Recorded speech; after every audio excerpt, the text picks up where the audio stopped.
Welcome Nous everybody. pouvons commencer alors.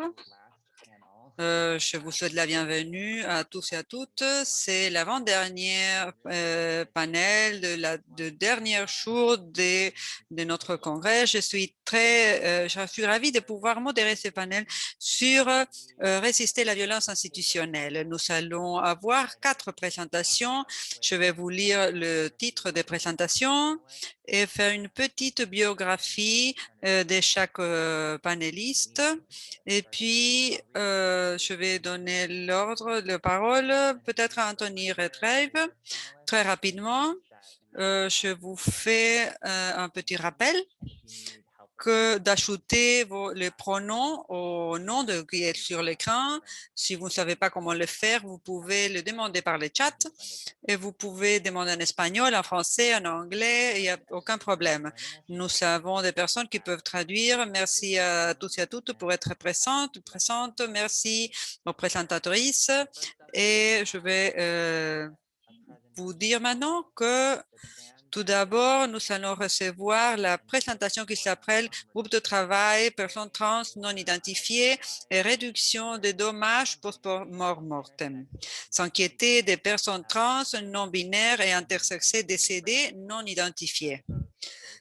Nous avons le panéliste Anthony et Lee Redgrave qui appartiennent Trans Task Force des États-Unis, puis Kenan Russell, qui est à la Belgique, affilié à la ILGA Europe, ILGA, et il va présenter sur appel à l'aide de barrières entre personnes trans et non-binaires survivantes de violences sexuelles.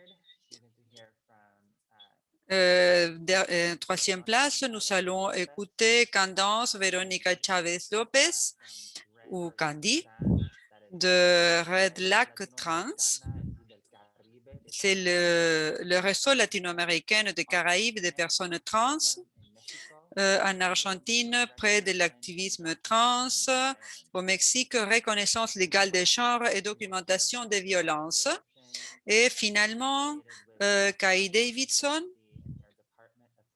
qui travaille avec l'université Lehigh, le département de psychologie aux États-Unis. Il va parler sur explorer les expériences d'incarcération des personnes non binaires. Pour continuer, je donne la parole au groupe de travail Transdoy, Anthony Lee. Merci beaucoup. Je vais essayer de partager notre écran. J'espère que vous pourrez la voir. Je vous demande une seconde, s'il vous plaît. Voyons si je peux la partager. Est-ce que vous voyez bien l'écran que je suis en train de partager? Oui, nous la voyons. Merci. Très bien. Merci de voir notre présentation sur le groupe de travail sur le cadavre trans non reconnu et réduction des dommages post-mortem, s'inquiéter des personnes trans non binaires et intersexes décédées non identifiées. Anthony, je suis Anthony et mon collègue Lee. Oui, je crois que ça fonctionne. Avant de commencer, nous voulons dire que nous allons parler sur des situations de violence fatales contre des personnes transgenres. Il n'y aura pas d'image de violence ou de corps dans cette présentation. Nous sommes mariés il y a 15 ans, pardon, dans la recherche que dans la vie, nous sommes trans, nous utilisons le pronom lui et elle. Nous habitons au Massachusetts, aux États-Unis, avec notre enfant de 18 ans qui est trans également. J'ai été adoptée comme une enfant, comme une fille. Anthony ne connaît pas ses parents. C'est pour ça qu'on a commencé à parler de DNA pour résoudre nos mystères et découvrir qui étaient nos parents. En 2018, ça a été l'un des premiers cas qui ont été résolus avec la généalogie forensique et nous avons créé notre propre compagnie pour faire la recherche et nous avons créé le groupe de travail Task Force. Tous ces travaux que vous voyez sur l'écran, c'est à partir d'un bureau. J'ai un doctorat et une maîtrise sur les dessins des instructions et technologies que j'utilise pour le cours de formation que nous développons sur ma thèse de doctorat. C'est le développement de pratiques et standards pour la généalogie génétique en cas de violence fatale pour les personnes marginalisées et les minorités. Je vais faire une enquête pour déterminer les groupements d'intérêt qui ont une certaine implication sur l'utilisation de la généalogie médico-légale génétique pour voir les cas de la justice pénale et pour les associations des victimes des personnes qui n'ont pas été retrouvées, pour les victimes, pour les familles et des personnes qui ont été incarcérées de façon injuste et tous ceux qui sont impliqués par le système légal pénal. Redgrave, vous voyez mon adresse électronique en bas, vous pouvez m'écrire. Je veux chercher des personnes impliquées dans ces groupes, de groupes minoritaires. Je cherche également des participants dans des groupes non minoritaires pour comparer. Si vous savez de quelqu'un qui veut participer à cette étude, vous me le faites savoir. Voici un groupe de travail sur population LGBTQ qui ont été assassinés ou qui manquent de ce. Et nous nous concentrons spécialement où les victimes ont été transgenres. Nous voulons éduquer les médias, les professionnels de médecine légale de ces personnes disparaître trans et les cas généraux. Nous aidons également les anthropologues, les médecins, les médecins légaux à utiliser ces informations de médecine légale.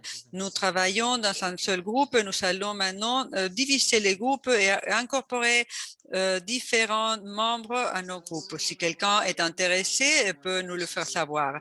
Un peu plus sur ce que nous faisons. En particulier, nous identifions des problèmes systémiques nuisables qui affectent le cas de victimes de la communauté LGBTQ+. Nous proposons des solutions immédiates à long terme pour réduire les dommages. Nous cherchons aussi de différents cas de recherche, de cas qui soient pertinents, où il y a certaines clés qui puissent nous dire que la victime a été une membre de la communauté LGBT. Nous comparons ces données avec nos bases de données et du système criminel pénal pour donner une solution pour ces cas qui n'ont pas eu une réponse qui puisse involucrer les personnes de la communauté trans. Nous préparons et présentons du matériel éducatif pour la police et pour les médecins légaux avec certains cas uniques. Si vous êtes des éducateurs, vous voulez que nous allons parler avec vos classes, envoyez-nous un courriel, nous pouvons y aller. Et nous parlons de cas où il y a des montres de ADN, où l'on pourra faire une séquenciation de ADN. Nous faisons une analyse géologique de ces échantillons pour les personnes de la communauté LGBTQ+.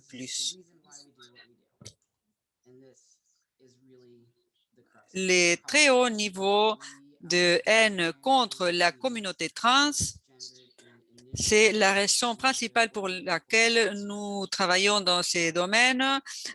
3 sur 4 personnes transgenres sont identifiées de façon erronée par la police ou dans les rapports post-mortem. Les statistiques montrent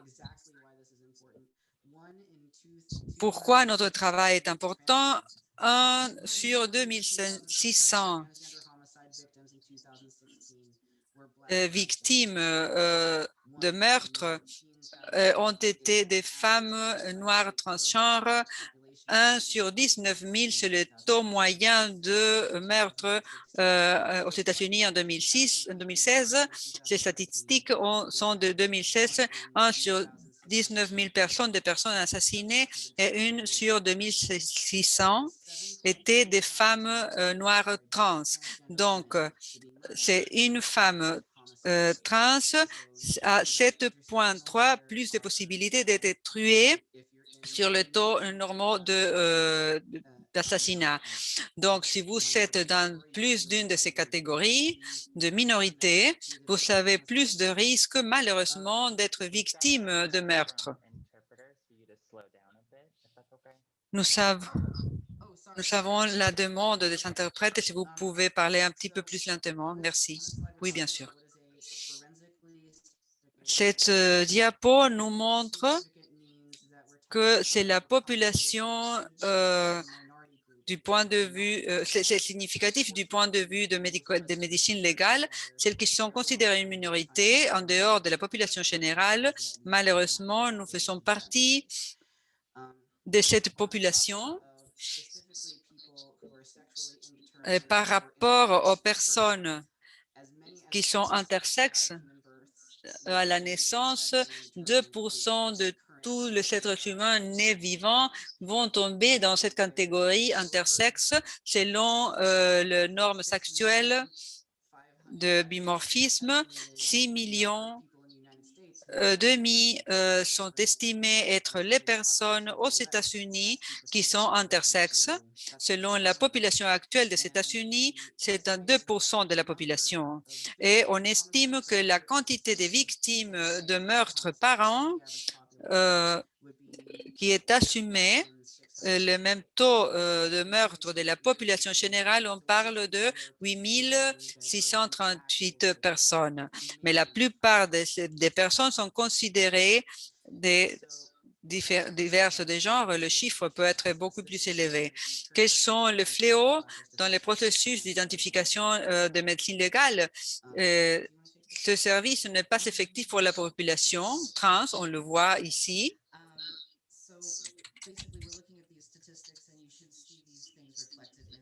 Nous voyons ici les statistiques.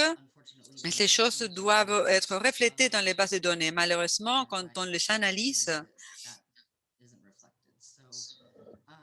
les bases de données, pas mal de fois, ne le reflètent pas. Nous voulons essayer d'identifier quel est le problème. Est-ce qu'il y a un manque de normes, de pratiques et ce cas parfois ne sont pas informés. Les personnes qui écrivent les informations ou qui les transmettent doivent se réentraîner, reformer pour comment le faire de façon appropriée pour notre population. Je vais essayer de sauter certaines de ces diapos parce que nous n'avons pas beaucoup de temps, mais on a déjà chargé la présentation, téléchargé la présentation, vous le pouvez voir après. Voici l'un des cas. Un exemple, c'est Julie Doe. Elle n'a pas été identifiée. Son cas est encore étudié par le médecin légaux et ce cas a été dérivé pour les Chiripi. Et son corps a été trouvé en 88, qui était partiellement modifié et on avait pensé que c'était un Jane Doe. Donc, on l'a enregistré dans le système national pour les personnes non identifiées. La base de données la plus courante de 1988 à 2014, son nom était Jane Doe jusqu'à ce qu'on a trouvé des chromosomes XY. Donc, il fallait le changer à John Doe. Mais comme elle avait une jupe courte et des collants, donc elle ne savait pas où mettre cette personne dans les bases de données pour pouvoir trouver son identité. Et la réponse est qu'il n'y a pas une réponse bonne. Les personnes en général n'utilisent pas la case de on ne sait pas. Donc, on choisit en général une des options binaires pour choisir. Il n'y avait pas une troisième possibilité jusqu'à il y a quelques 200. Alors, si une personne entrer dans une base de données parce que son enfant, par exemple, était disparu, il n'y avait pas d'accord avec la CAS parce que de 88 à 2014 avait été catalogué comme Jane Doe, c'est-à-dire comme femme. Donc, une femme trans qui aurait été enregistrée comme femme. Donc, ça n'aurait pas d'accord si Julie aurait été enregistrée comme John Doe dans le système. Vous savez, quelques 3 minutes et demie. Et s'il vous plaît, si vous pouvez parler un tout petit peu plus doucement. Merci. Il y a beaucoup d'informations et nous voulons la donner toute. Il y a différentes stratégies pour les médecins légaux. Nous avons ces solutions. Nous avons créé notre propre base de données. Elle s'appelle la base de données LAMMP pour les personnes LGBTQ+, disparues. Nous avons éliminé les problèmes de ne pas pouvoir comparer les catégories de sexe et nous avons ajouté des champs pour les informations généalogiques et pour les médecins légaux généalogiques, vous pouvez nous envoyer des emails. Qu'est-ce que c'est que nous demandons aux professionnels et aux anthropologues? Ils ont été des alliés avec nous pour pouvoir mener à bien cette initiative. Nous leur demandons d'utiliser un langage neutre dans le rapport, qu'ils séparent sexe de genre et de ne pas s'assumer que le genre, c'est la même chose que le sexe, qu'ils incluent des définitions, si possible, d'utiliser des mots divers, inclusifs et qu'ils essaient et les étudiants aussi, les étudiants d'anthropologie fassent des recherches plus innovantes, qu'ils fassent attention aux mots et au langage qu'ils utilisent dans les rapports, de nous consulter avant de faire les rapports publics sur les médias et bien entendu qu'ils fassent tout du point de vue c'est-à-dire d'un point de vue respectueux, de façon respectueuse. C'est pour ceux qui étudient la généalogie, qu'ils complètent, qu'ils respectent les meilleures pratiques et qu'ils utilisent un langage inclusif. Ça, c'est quelque chose que nous aimons bien d'annoncer. Nous avons un groupe consacré à ce cas en particulier parce que nous avons les capacités pour voir nos propres cas. C'est pour ça la raison par laquelle nous avons cette conférence et ce week-end. Nous devons donner la priorité à nos cas parce que historiquement, ils ne sont pas considérés. Parce que on pense que nos vies ont de risques, elles n'ont pas une priorité. Comment aider? Si vous êtes des professionnels d'un champ qui a trait à l'identification humaine ou utiliser ou vous savez de pratiques pour l'identification de manière que vous pouvez partager avec nous des informations que nous vous pouvons repartager. Vous pouvez s'envoyer de cas à vos bases de données et envoyer des échantillons de DNA à notre base de données LAMP. Vous voyez ici sur cette diapo toute notre information et nos coordonnées de contact. On a beaucoup d'adresses de courriel, mais ils sont tous les mêmes. On est tous pareils. Si vous écrivez à n'importe quelle adresse ici, elles sont toutes nos références. Et voilà aussi les références des documents utilisés pour cette présentation. Et si vous avez n'importe quel type de questions, nous restons à la fin du panel pour répondre à vos questions. Merci Léo et Anthony. Ça a été une excellente présentation. C'est très bien de pouvoir télécharger cette présentation pour voir les diapos que nous n'avons pas eu le temps de voir. Je demande aussi aux panélistes si vous êtes d'accord de partager vos présentations, pas seulement à travers les réseaux sociaux en direct, mais si vous êtes à l'aise, si on télécharge un enregistrement du panel plus prochainement. Vous ne devez pas me répondre maintenant tout de suite. Vous pouvez me répondre après par chat. Oui, on n'a pas de problème. On peut les partager sans problème. Merci beaucoup. Je veux vous faire appel aussi que de nous faire savoir si vous êtes à l'aise ou non, les panélistes, de partager cette information. Voilà, Clarion Russell, tu as la parole. Je vois que sur le chat, tu es d'accord que toute l'information à toi soit partagée. Je vais parler.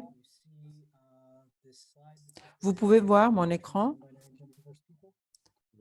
Est-ce que vous voyez l'écran, la présentation qui dit comment chercher de l'aide?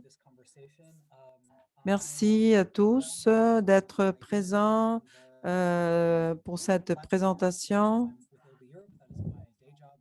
de comment chercher de l'aide et ceux qui souffrent la violence de personnes trans ou des genres divers. Je représente ici le réseau de survivants trans et on est un réseau, une organisation de survivants de violences sexuelles et de violations. On fait des recherches et je travaille aussi comme en advocacy dans la population trans non-binaire et de genres divers. Avant de commencer avec la présentation aujourd'hui, sur la base de ce que le présentateur précédent l'a dit et eux aussi, mon avis, c'est que cette présentation se base sur les expériences de la population trans non-binaire et diversité de genre concernant la violence transsexuelle et les appels d'aide. Il n'y a pas d'image implicite de ces événements et évidemment, non plus, on essaye de ne pas fournir de l'information où on puisse identifier directement les victimes. Si vous n'êtes pas à l'aise avec les sujets de cette présentation, il n'y a pas de problème d'interrompre un peu et aller prendre un café. Je vais chercher sur les recherches qu'on a faites, le travail qu'on a fait sur la violence sexuelle, avec la communauté trans et non-binaire. Il n'y a pas beaucoup d'informations vraiment.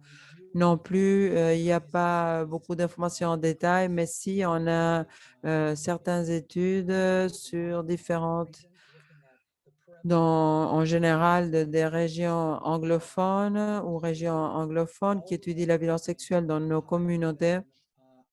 Tous, eux, ils montrent des niveaux plus hauts que les femmes ou que les hommes cis, plus de risques de violence sexuelle et plus ou moins 2 fois plus de risques.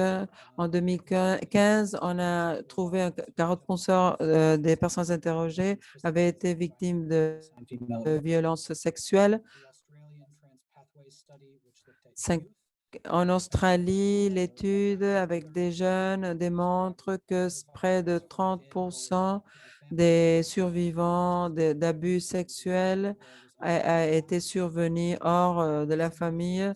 Bon, ces personnes interrogées avaient moins de 25 ans. Dans une autre étude en Australie, on a remarqué que 53% des survivants de violences sexuelles et dans l'étude de Nouvelle-Zélande, de 47% des personnes interrogées étaient des survivants et 55% des personnes non binaires.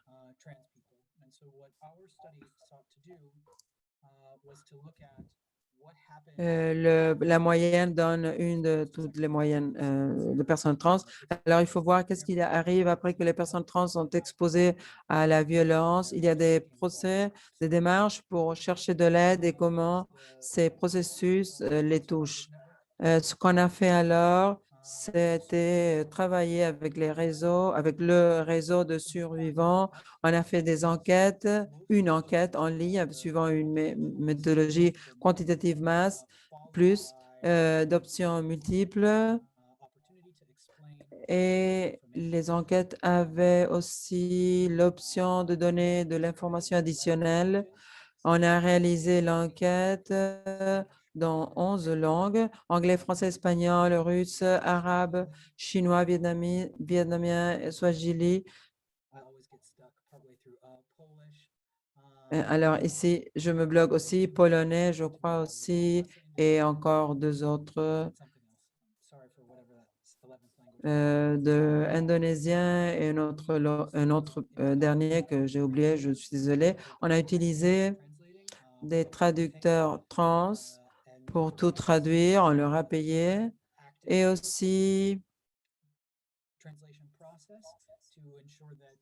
le processus de traduction a été très actif pour garantir que la façon dont dont on traduisait le texte allait être accessible pour les personnes interrogées. Ah, j'avais oublié le hindi, la dernière langue. C'est pour ça qu'on a travaillé avec des personnes trans qui savaient ces langues et qui savaient comment exprimer ce qu'on ressentait dans ces langues-là. On a utilisé la diffusion en réseaux sociaux et avec des organisations trans qui travaillent avec des communautés qui utilisent toutes les langues. Et il a existé des centaines de mails avec des questions pour toutes les personnes. Il y a eu aussi des questions si on connaissait des groupes d'appui pour aider certaines personnes et pour protéger à ceux qui participaient. On a créé un compte de courrier indépendant où vous pouvez nous contacter s'ils avaient besoin d'appui pour compléter l'enquête. Et aussi, parfois, quelques personnes demandaient aux intégrants du conseil de l'aide pour répondre à l'enquête. On a travaillé aussi avec des cours pour améliorer le niveau d'accessibilité et la structure quantitative de l'enquête avait pour but que les gens puissent répondre et aient la capacité à répondre, mais sans une charge psychologique extrême. Ça a été tellement conçu d'une façon telle qu'elle soit simple, mais à la fois qu'elle puisse recueillir de l'information importante. Ces données ont été recueillies entre juin 2020 et 2021. Voilà la brochure qu'on a utilisée dans les réseaux sociaux. On a reçu quelques 210 réponses complètes et 150 plus qui n'étaient pas tout à fait complètes. Elles ont apparu, les réponses, dans le système de l'enquête, mais on ne pouvait pas les compter comme des réponses complètes.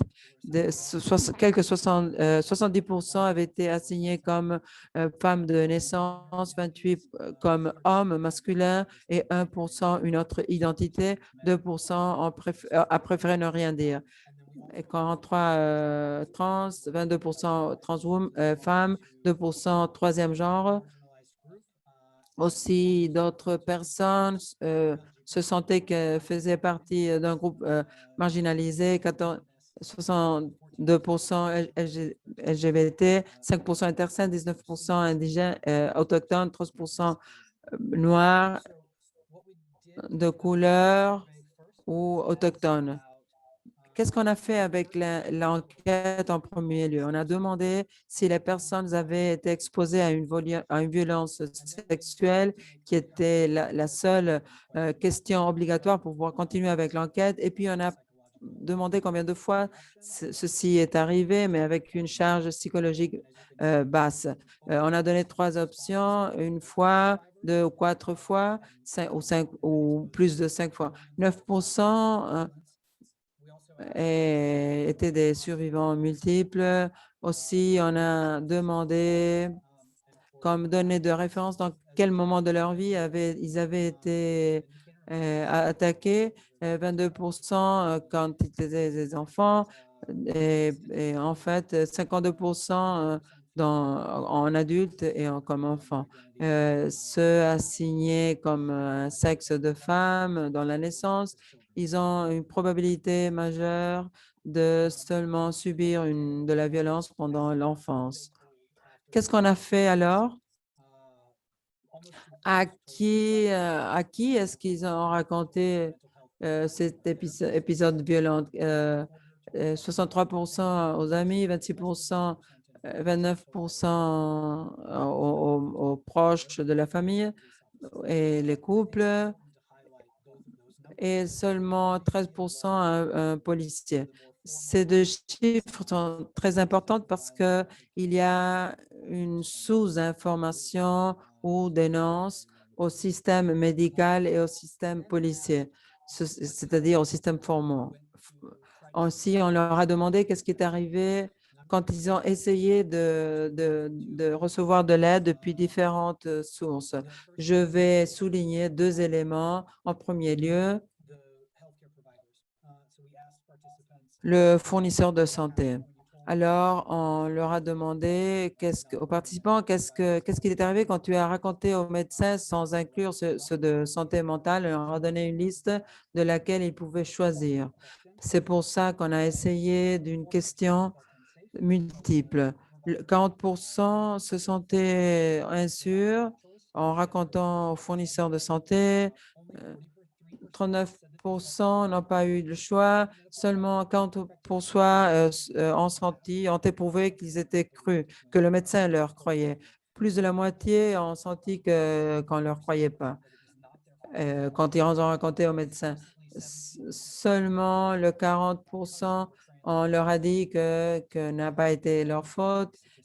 Et le reste, on leur a dit oui, que c'était leur faute parce qu'ils étaient binaires, trans ou de genre divers. Ça, c'est terrible. Regardez ce qui se passe avec la police. Je te dis qu'il te reste 4 minutes. Merci.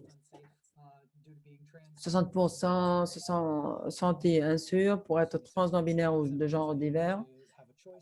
71% n'a pas eu le choix par rapport au genre de la personne qui est. 29% a été harcelé ou attaqué par la police pendant qu'ils dénonçaient la violence sexuelle. 18%, on leur a dit qu'on leur croyait, que c'est une différence très remarquable par rapport aux professionnels de la santé. 18%, on leur a dit que ce n'était pas leur faute et seulement la moitié, on leur a dit que c'était leur faute pour être trans, non-binaire ou de genre divers. Ça, c'est une donnée statistique terrifiante. Aussi, on a inclus ces questions. Peut-être, je ne suis pas très claire, dans ces deux diapos, seulement on a posé ces questions aux personnes qui avaient dit qu'ils étaient allés à la police. Alors, c'est pour ça qu'il y a très peu de personnes qui ont répondu à ces questions. Je fais cette précision parce qu'il y a seulement 25 personnes qui ont répondu à cette question. On a posé aussi une question ouverte sur comment tout aurait été plus simple, plus facile. Beaucoup de personnes ont parlé de l'éducation des fournisseurs, des personnes à qui ils se sont rendus pour demander de l'aide, aussi de l'information sur à qui il faut faire appel et qui serait plus compréhensif. Quelques sous-thèmes de l'éducation pour les fournisseurs et pour les professionnels qui ont participé à ce processus de chercher de l'aide. En premier lieu, éducation de base sur l'identité de genre. Les participants ont dit toujours que quand ils demandaient de l'aide, personne ne savait qu'est-ce que c'était l'identité de genre. Ça, c'est un défaut énorme quand il y a des traumatismes ou de multiples traumatismes, expériences traumatiques, et surtout quand il existe une corrélation entre expériences traumatiques et des personnes trans et non-binaires. Il faut des professionnels ayant une formation spécifique dans des thèmes trans, non-binaires et d'expériences traumatiques lorsqu'on parle de santé et violences sexuelles. Par rapport à l'information de à qui faire appel et qui serait compréhensif, on a vu à l'enquête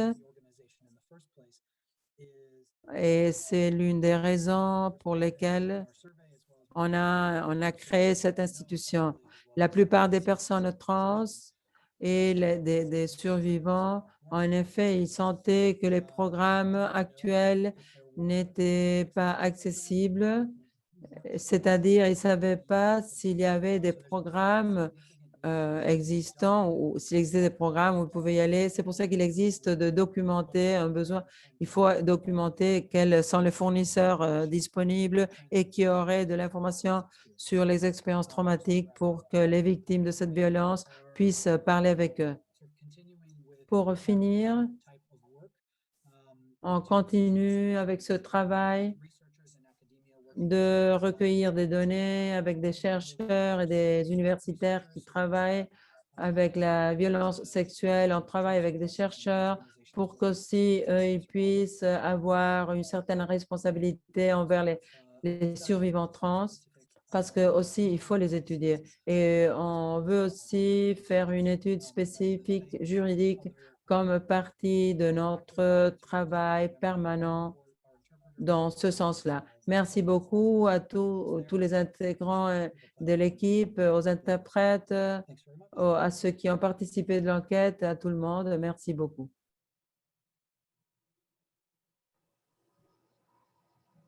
Awesome. Thank you, Keenan, for a really fantastic presentation. Merci beaucoup, Kenan, pour cette présentation splendide et pour tout le travail que vous faites. C'est vraiment le thème de la recherche est très intéressant et je sais que beaucoup parmi nous, on le trouve très intéressant. On donne la parole maintenant à Candy. Elle a dit aussi qu'il n'y a pas de problème de publier son matériel sur les réseaux sociaux.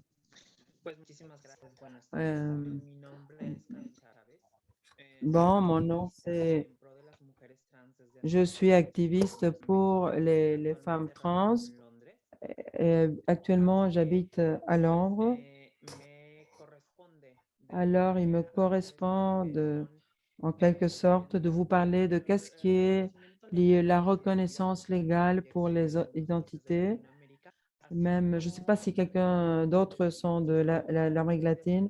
Alors, je voudrais dire de l'Amérique latine, des Caraïbes, des personnes trans, et comment documentrice depuis mon espace au Mexique pour la région mexicaine sur des cas de violence et par rapport aux droits des femmes trans. C'est fondamental de reconnaître que même si une identité qui nous donne un nom, qui nous identifie comme notre genre est important, c'est seulement le premier pas.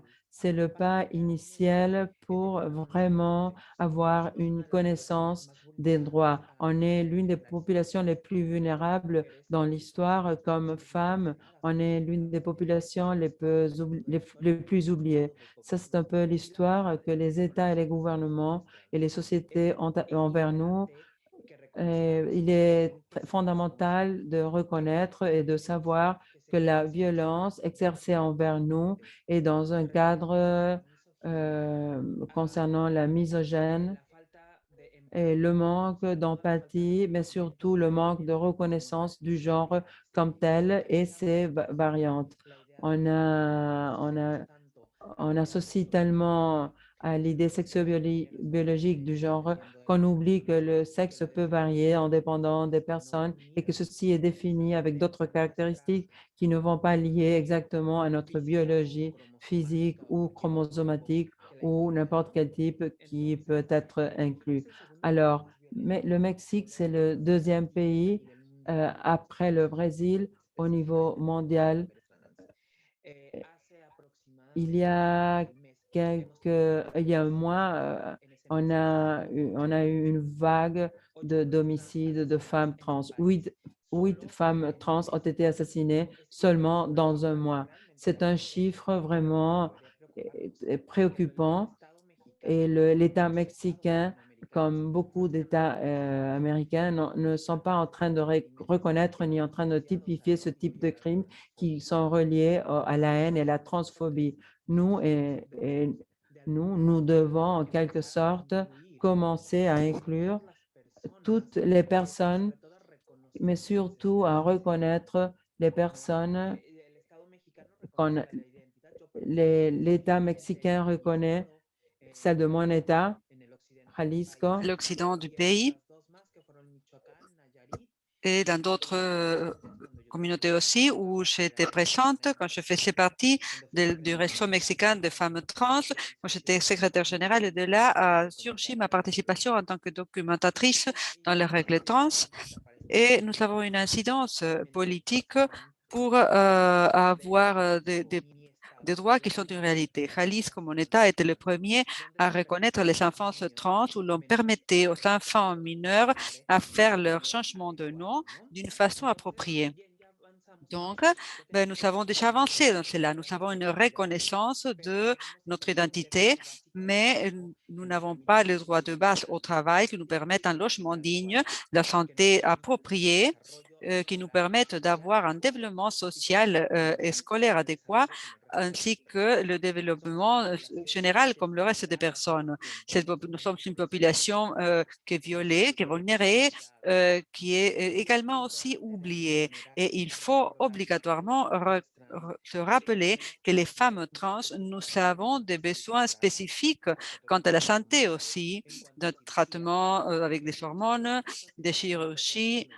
Moi, j'ai dû documenter certaines des causes dans les problématiques de mes collègues. C'était justement le manque d'accès à une santé appropriée ou à un traitement approprié parce qu'il n'y a pas de professionnels de la santé qui soient vraiment formés ou sensibilisés dans le sujet trans. Donc, le soin peut être un peu grossier ou même choquant pour nous. Et de cette façon, nous ne retournons pas aux consultations. Cela ajouté au manque de connaissances, mais surtout le manque d'empathie quand il s'explique que le procès de reconstruction corporelle nous met à l'utilisation de silicone liquide dans le corps, à avoir accès aux des chirurgiens, des chirurgiens clandestins pour adapter nos corps à nos besoins. Il est important d'éduquer et d'éduquer le reste de la population quant à tous ces sujets qui sont très importants pour nous et très nécessaires aussi. Cela m'a beaucoup arrivé plusieurs fois d'avoir des collègues qui ont de problèmes de santé, des problèmes en rapport à elles-mêmes, provoqués dans la même situation du manque de connaissances d'un traitement approprié pour le corps. Malheureusement, pour nous, les femmes trans, le travail sexuel est l'outil, je dis, ce n'est pas quelque chose que nous avons conquis, c'est quelque chose qui vient hériter le travail sexuel comme le seul travail. Donc, nous construisons de corps pour la consommation. Nous devons commencer à laisser de créer des corps pour la consommation, mais pour notre propre satisfaction et avoir nos propres expectatives dans la transition que nous sommes en train de faire. Même s'il est vrai que près de 45 ou 90% des cas que j'ai documentés, c'était transféminicide. Nous voyons de femmes assassinées tout le temps, des femmes trans qui ont été violées, des femmes trans dont le meurtre était ajouté par la haine. Elles s'étaient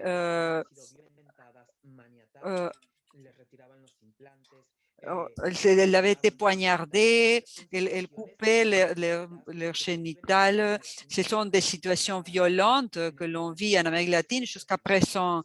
On continue de nous persécuter, assassiner. L'espoir de vie d'une femme trans en Amérique latine, c'est de 35 à 40 ans. Nous n'avons pas une marge de vie plus longue. Donc, il est vraiment préoccupant parce que c'est la moitié de la vie d'une personne cis. Nous n'avons que la moitié de cette vie, disons, la moitié de l'opportunité de vivre une vie pleine. Beaucoup d'entre nous, nous avons émigré de nos pays d'origine justement pour cette violence, cherchant d'opportunités différentes et cherchant de nouveaux horizons, de nouvelles expectatives, étant donné que nos pays ne nous permettent pas le développement. Et on est toujours stigmatisé et mis dans un seul type de travail parce qu'il n'y a pas d'autres possibilités de travail. La discrimination, la violence, la façon dure que les personnes ont de montrer notre identité et de cette façon enlever la valeur qu'elle a, nous fait à beaucoup d'entre nous nous demander où sommes-nous et qu'est-ce que nous voulons. Et moi, en tant que militantiste, je me considère plus une personne qui lutte du point de vue social. Moi, je lutte pour ouvrir des espaces, et non seulement pour moi ou mes collègues, mais pour les collègues qui viennent derrière nous, qui ont besoin d'espaces inclusifs et de plus de respect pour nous-mêmes et de respect de la part de la société. Je crois toujours qu'au-delà de si vous êtes d'accord ou non avec ma construction ou mon existence, ce qui est important, est-ce que vous devez être d'accord dans la façon et la manière dans laquelle moi, je décide de vivre ma vie. La seule façon que nous allons éradiquer la violence vécue en Amérique latine, c'est précisément quand nous commencerons à créer des espaces et éduquer les personnes dans le sujet trans. Ça, c'est impératif. Il faut laisser il faut abandonner les pathologies, disons que l'on nous demande des traitements spécifiques pour faire certaines démarches, des choses particulières. Il faut qu'on nous reconnaisse pour notre identité et pour ce qui nous reconnaissons être. Je crois vous allez trouver tout le rapport de 2018 et 2020. Vous trouverez tous ces rapports.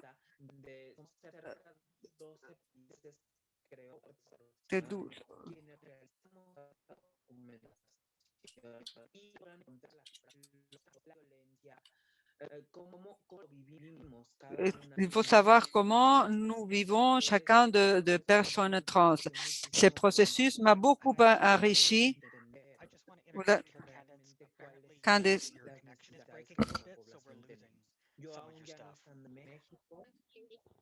Candy, je peux vous interrompre parce que on est en train de perdre ce que vous dites parce que la connexion, on a perdu une partie de votre présentation. Pardon, Candy, on n'a pas écouté la dernière chose que vous avez dit parce que ça a découpé.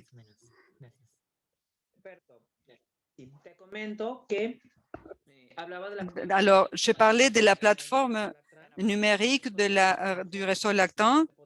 Vous pouvez trouver les rapports de près de 12 pays, parmi lesquels Mexique, Argentine, Bolivie, Guatemala, El Salvador, la Colombie, Belize, beaucoup de pays qui documentaient les cas de transphobie, et vous pouvez voir la violence qui est exercée et qui continue à être exercée, comment les femmes trans, nous sommes dans un point de violence focale très préoccupant, et pour moi, c'est vraiment même si je ne suis pas encore au Mexique, de continuer de m'autonomiser, d'autonomiser mes collègues.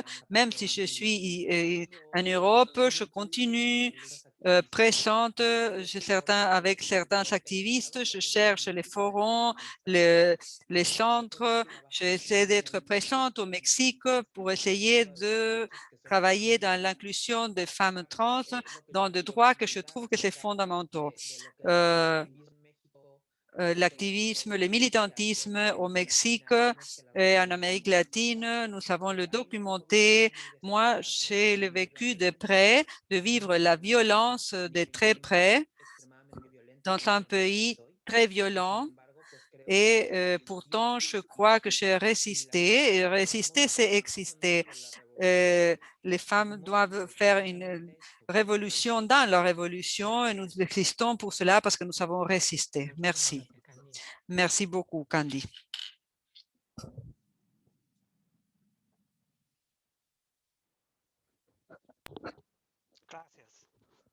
Merci. Merci beaucoup pour votre présentation.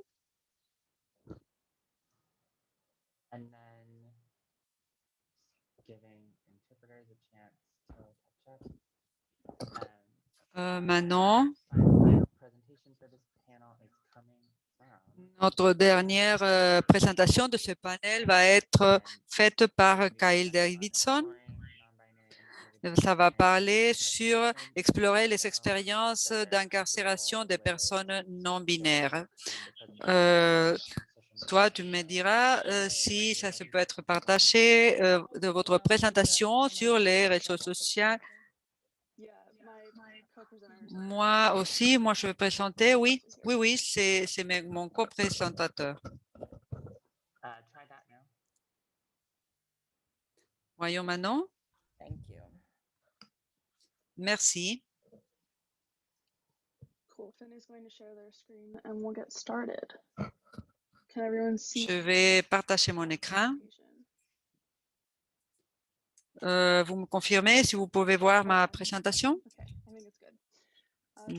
Très bien, oui, je crois que oui, que vous la voyez. Bonjour à tous et à toutes. Merci d'être ici dans notre présentation. Merci d'être ici. Nous allons parler sur les expériences des personnes non binaires qui ont été incarcérées aux États-Unis. Si nous voulons laisser clair que celle-ci est la situation aux États-Unis, pas nécessairement au niveau international. Nous allons le présenter à partir de la perspective des États-Unis uniquement. Je suis Kali, je suis à la photo à droite. Mes pronoms sont elle, Yel.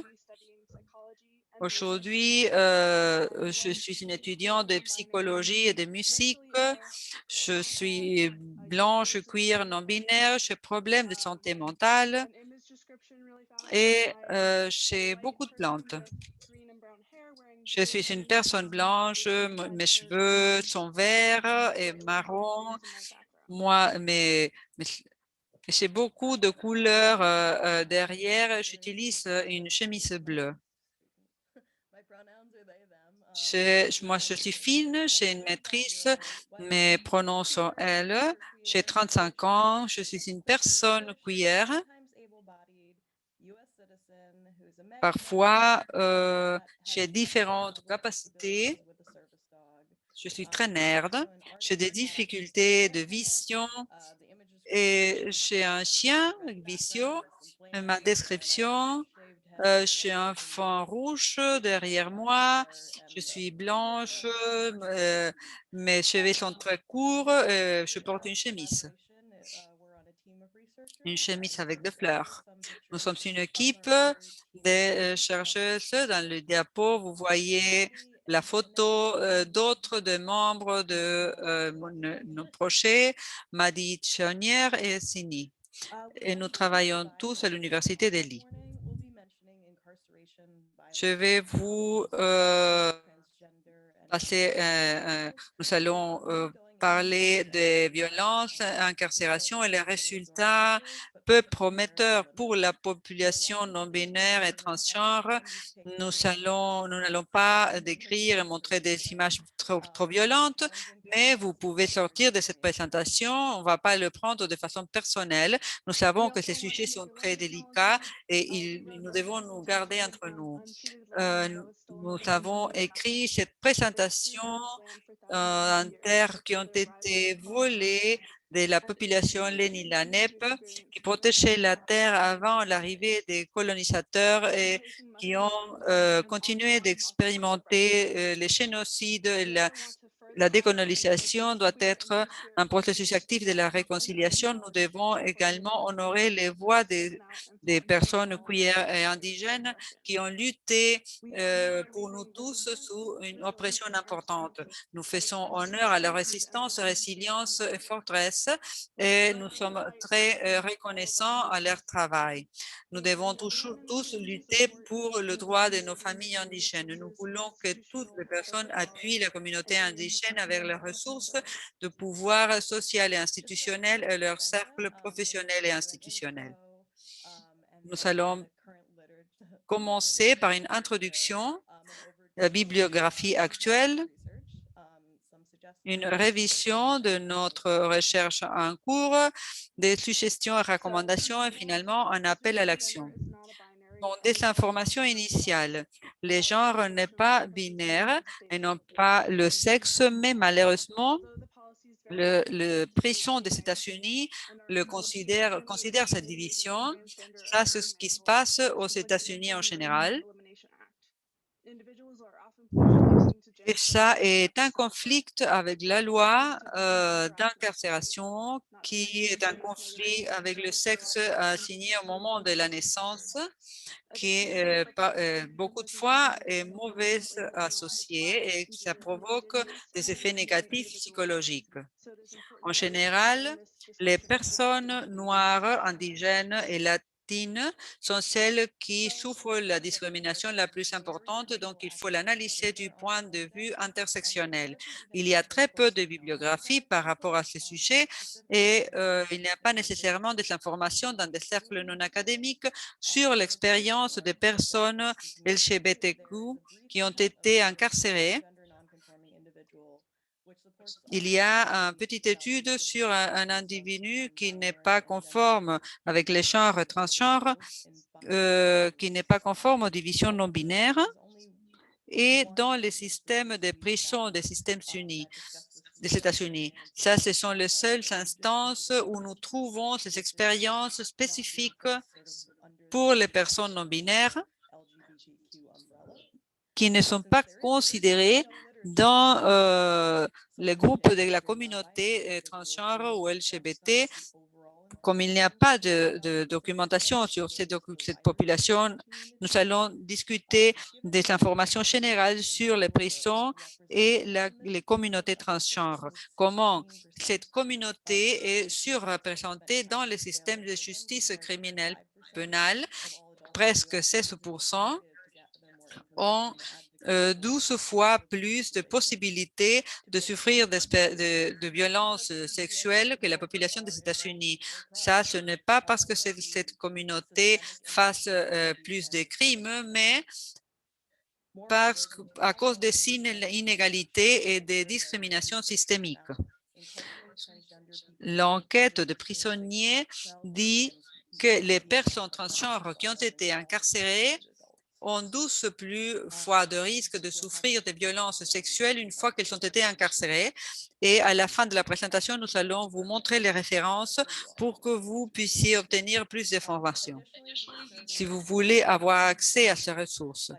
Ces enquêtes ne séparent pas non plus les chiffres, mais par exemple, race, ethnie et religion nous montre d'autres injustices systémiques. Nous croyons que ces chiffres seraient encore plus grands si ceci s'était pris en question. Par exemple, Rice et Collis a dit que les femmes de couleur et trans ont plus de possibilités d'être incarcérées que celles qui n'appartiennent pas à cette communauté et ces femmes ont plus de possibilités d'être victimes de violences pendant leur incarcération.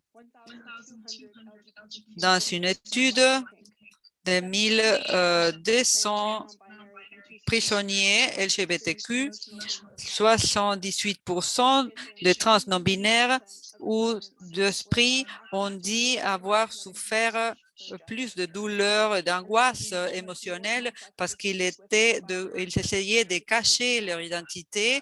Imaginez-vous combien ceci est complexe pour ces personnes qui ne sont pas conformes aux définitions binaires.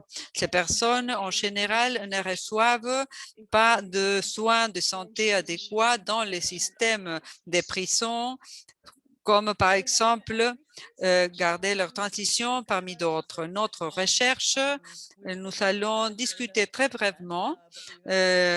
Nous aimerions pouvoir avoir plus de données pour présenter, mais nous avons fait attention à la conception de cette recherche parce que c'est un sujet très délicat et important. Nous avons déjà été approuvés. Nous voulons recruter des participants. Nous faisons des interviews semi-structurées des personnes qui ont été incarcérées de la communauté trans, queer et non-binaire et nous voulons amplifier les voix de ces communautés démarginalisées et inspirer des changements dans l'expérience d'incarcération des personnes de ces communautés vers l'avenir. Comme il n'y a pas beaucoup de recherches, nous ne faisons pas d'hypothèses, mais nous commençons avec une approche ouverte pour comprendre les expériences de l'incarcération et amplifier leurs voix. C'est l'objectif central de notre recherche. Les participants sont recrutés à travers deux espaces dans des centres communautaires en utilisant des entretiens faits à travers le Zoom. Si vous aimeriez bien ou vous connaissez des gens qui pourraient faire partie de notre étude, nous vous remercions de votre participation. Et dans la page de notre séance, vous allez trouver plus d'informations et un lien pour pouvoir partager l'information et vous présenter comme volontaire pour les études. Si vous avez des suggérences de l'enquête ou peut-être on pourrait, si on pourrait mener à bien ou dans le futur, dans la révision de la bibliographie sur la communauté, les expériences des personnes non binaires, trans et queer et l'emprisonnement sont très importants pour comprendre les expériences desquelles on parle. Inclure et gérer et faire le leadership des expériences de ces personnes et leur donner une voix. Et il faut faire un suivi, il faut les inclure, c'est très important. En plus, il faut faire des activités de militantisme, de conseil en appuyant ces groupes et faire partie des conversations pour l'abolition de la prison. Ce n'est pas que de la recherche, c'est un appel à l'action de tous. C'est un sujet duquel on ne parle même pas et on ne fait rien sur ça. Alors, on aimerait bien en discuter si vous trouvez que c'est un problème aussi dans votre pays. Nous aimerions beaucoup être en contact avec vous pour pouvoir sensibiliser sur les inéquités de genre et les inégalités. On aimerait bien créer une fondation et créer des connaissances sur ce thème. On peut tous être source d'un changement, peu importe où on se trouve. Ça, on le construit. Le système des prisons marginalise encore plus, davantage aux sociétés qui sont déjà marginalisées. Alors, on peut leur donner une voix et qu'elles soient écoutées. Ici, on a toutes les références. Nos diapos sont disponibles sur la plateforme et surtout, et évidemment, vous pouvez nous écrire si vous voulez obtenir plus d'informations. On a aussi notre brochure pour recruter des participants pour l'étude. Et si vous voulez aussi nous poser quelques questions, il y a la section de questions et réponses en bas de l'écran. Merci beaucoup. Merci Claire Kia pour cette excellente présentation. J'ai un petit annonce.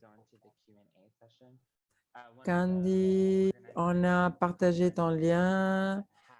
L'un des co-organisateurs de la conférence a subi une perte dans sa communauté en France et malheureusement, ils doivent organiser une cérémonie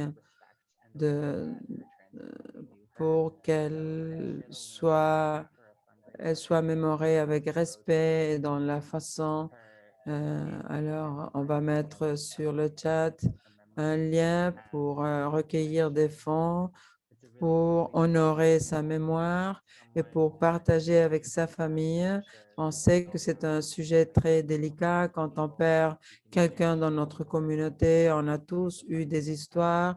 Alors, si vous pouvez partager ce lien ou si vous pouvez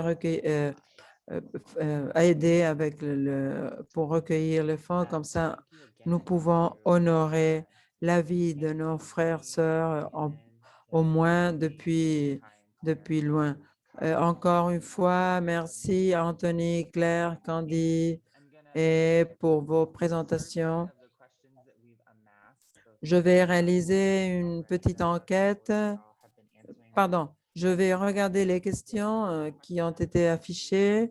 Alors, si vous avez posé des questions comme participant, nous allons voir. Vous pouvez activer la séance de questions et réponses. Je crois qu'il y a quelques questions qui sont spécifiques pour Candy. Quelque chose avec des papillons sans frontières, mariposas sans frontières. et autres LGBTQI et des migrants.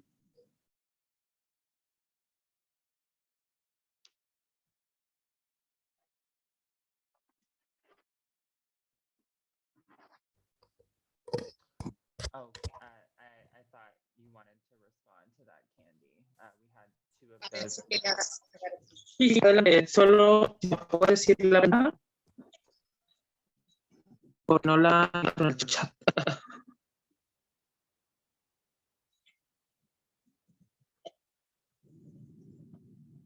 Ok.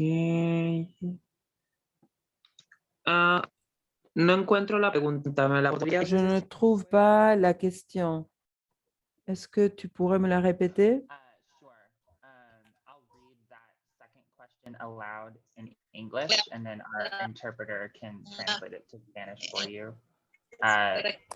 They're asking, do you work with Mariposas Sin Fronteras? Oui, la question est si vous travaillez avec des papillons sans frontières, Mariposas Sin Fronteras.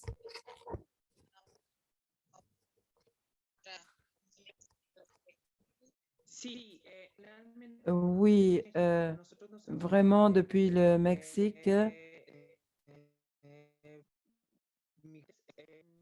en Estados Unidos es aux États-Unis, on est en como train de travailler avec beaucoup de références. En Europe aussi, avec ILGA précisément.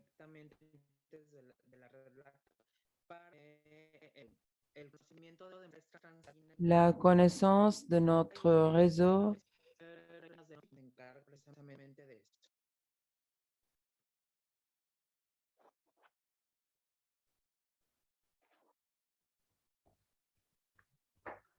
That's totally okay. Thank you for your answer, Candy. And I think we're also having a little bit of audio issues being able to hear you. Merci beaucoup pour Je la réponse, Kat. Je crois crois que qu'on a quelques problèmes d'audio. Quand on t'écoute pas très bien, Candy, alors on n'écoute pas très bien. Plus ou moins, on a écouté ta réponse. Merci beaucoup. Gracias. And I've Merci. got a question from Zachary Derrick that is J'ai direct, une question de Zachary but I'm qui gonna est direct it to pour you, and then I will pose it to the rest of the Canon. panelists as well, 'cause I think it may be relevant. Je vais la passer à Candy, mais c'est pour tout le panel, vraiment. Zachary, il demande comment le réseau de survivants de personnes trans va utiliser les données recueillies pour nous bénéficier, et je pense qu'on peut faire cette question de façon générale au reste des panélistes. Merci pour la question. Candy, il faudrait que tu éteignes le micro. Merci. Nous travaillons aussi avec la partie de promotion et le plaidoyer des droits. C'est pour ça que je crois qu'il est nécessaire de travailler avec une brochure dans chaque langue qui peut être utilisée pour le travail de plaidoyer au niveau local et pour travailler avec des survivants de façon spécifique. Ceci est mieux de le faire au niveau local. C'est pour ça qu'on n'est pas très bien positionné pour travailler avec des fournisseurs locaux de santé, et il est nécessaire de compter sur les données que les personnes trans en ont besoin pour pouvoir recevoir l'attention dans chaque endroit où ils habitent. C'est pour ça qu'on est en train de créer une série de notes informatives, par exemple, à atteindre ce genre de conférence. L'année dernière, on a fait une présentation en WPASS, par exemple, et on va faire une autre présentation dans quelques semaines. On veut améliorer le niveau de sensibilisation. On veut faire aussi une analyse juridique et l'intégrer aux expériences des personnes, et aussi voir qu'est-ce que la législation devrait avoir, créer des documents pour ceux activistes qui travaillent au niveau local. C'est pour ça qu'il faut faire un travail de plaidoyer au niveau international et régional.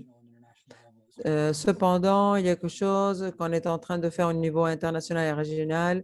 On est en train de chercher de possibles donateurs parce que ça, on peut le faire au niveau plus général. C'est pour ça qu'on est en train de réaliser ce genre d'activité aussi pour saisir l'attention des gens et des organisations au niveau local et de trouver plus d'appui. Merci beaucoup. Merci beaucoup. Il nous reste 4 minutes. Alors, je ne sais pas si Claire ou Kai, vous voudriez dire quelque chose de plus, ou Candy aussi, si tu veux rajouter quelque chose. Bon, je peux parler, moi, Kai. En fait, ce projet a été créé comme une exhibition pour que les voix des personnes arrivent au public. Ce n'est pas ce qu'on voulait faire, mais on a inclus un commentaire qui disait « ça ne peut pas être publié » et eux, ils nous ont dit « bon, une fois que vous aurez les données, on va le publier ». C'est comme ça comme ceci fonctionne et les gens ont besoin qu'on leur indique où il est le problème pour qu'on les voit. Il s'agit d'informations qui peuvent être utilisées par les activistes pour pouvoir préciser et éclaircir les situations en général.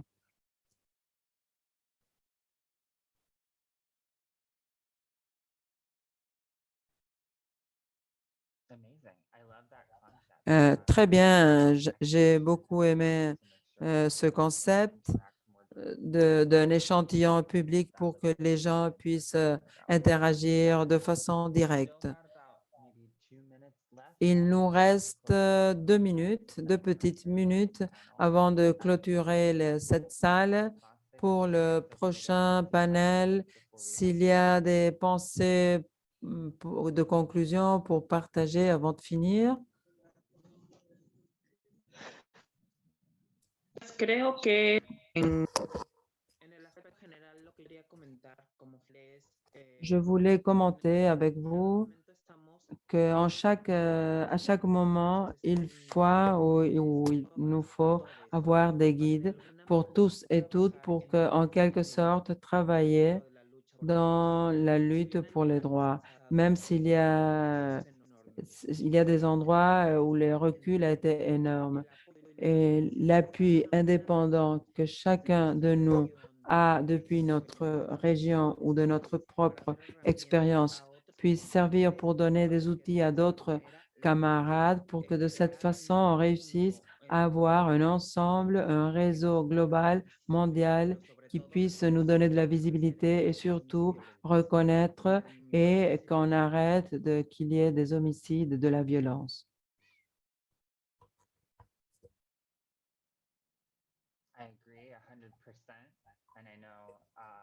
Alors, je suis 100% d'accord avec toi et je sais que tous et toutes nos volontaires, panélistes, organisateurs, tristes, nous sommes tous et toutes en train d'essayer par le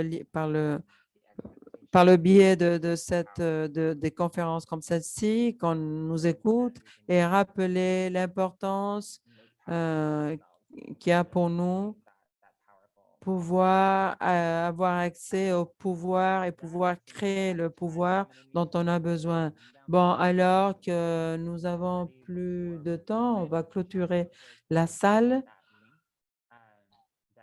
Je vous demande de regarder le lien sur le chat avant de clôturer la salle, le lien pour le site web pour recueillir des fonds. Merci beaucoup à tous et à toutes, beaucoup à tous ceux qui ont présenté et merci à tous et à toutes. Et on se voit dans 15 minutes pour le panel final. Merci beaucoup. Au revoir.